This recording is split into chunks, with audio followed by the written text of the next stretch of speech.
I'm here with Nate Newton, head mechanic for SRAM PR. We spent the last few days riding SRAM's new 1x-road system. Nate, tell us a little bit about setting up on the bike. Absolutely. Setting up 1x is really easy, and you already have half the work done for you because there's no front derailleur or shifter.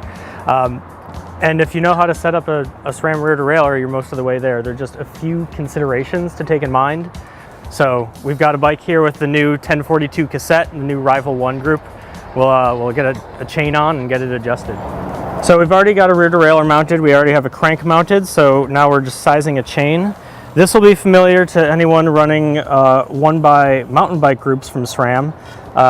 Chain sizing is a little different than how you would size a 2x chain, but you're wrapping it around the single chain ring, the largest cog, pulling it taut, and then you're adding 4 links, aka 2 inches, and that includes the power lock. So I've pre-cut this, but we've got 3 extra links, and the power lock will be the 4th. Now we drop it down onto the 10 tooth, route it through the X-Sync pulleys, install the power lock. So to install the cable on the rear derailleur, obviously the cable goes through the barrel adjuster in the back of the derailleur. Goes around this fin. There is a port in the fin here the cable will go through, and then it goes to the outside of this bolt around that piece, and then there's a indentation in this washer showing you where the cable should sit. Tighten down the 4mm cable anchor bolt, and we're ready to start adjusting. Undo the cage lock, get some tension back on the chain. So there are 4 things we can adjust on this rear derailleur. There's the high limit screw, which adjusts how far your derailleur can move outboard. The low limit screw, which adjusts how far your derailleur can move inboard. The B-gap screw right here, which adjusts how close this top pulley is to the cogs. And then your barrel adjuster, which helps adjust cable tension. So now we're going to set up the limits and the B-gap and the cable tension on the rear derailleur and just get everything dialed. Again, most of this is identical to how you would set up any 2x derailleur. The big key with 1x is that you'll probably be paying a little more attention to your B-gap, the gap between the top of your pulley and your cog, because that can really influence the speed at which you shift. So right now our high limit adjustment is out too far.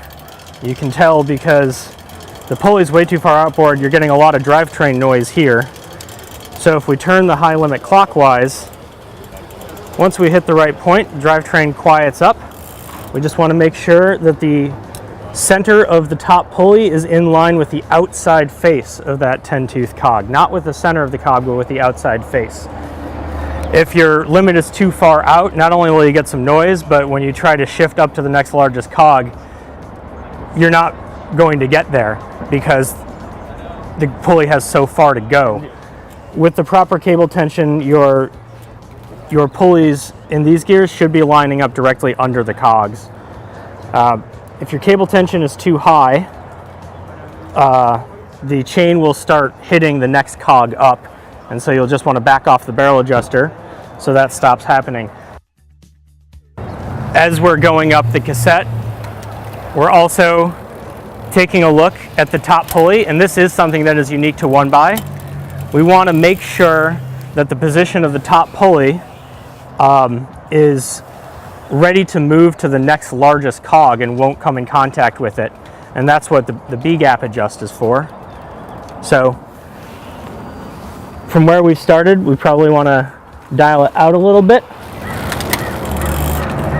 And now we want to just double check our low limit. There are a couple different ways you can do this. You can set the pulley up directly under the largest cog. That's going to ensure that the derailleur cannot move any farther towards the spokes. If you are very, very careful and mindful of what you're doing, there is a sweet spot if you set the low limit just a little past that. And what that allows you to do is, if you try to find one easier gear when you're already on your largest cog, there's basically a dummy shift in the rear shifter. So you don't get to shift anymore, but it also isn't dumping you back into your second largest cog. We want to make sure the chain comes quickly and cleanly off down to the next cog. If that shift feels a little slow, all you do is turn the B screw counterclockwise, bring the pulleys in a little closer, and that'll help speed up your shifting down the cassette. And that's it. Things works beautifully. So it's very similar to 2-by in many respects, as long as you make sure you're looking at you're sizing your chain properly and you're paying a little more attention to your B gap. It's going to be a very quick and easy setup.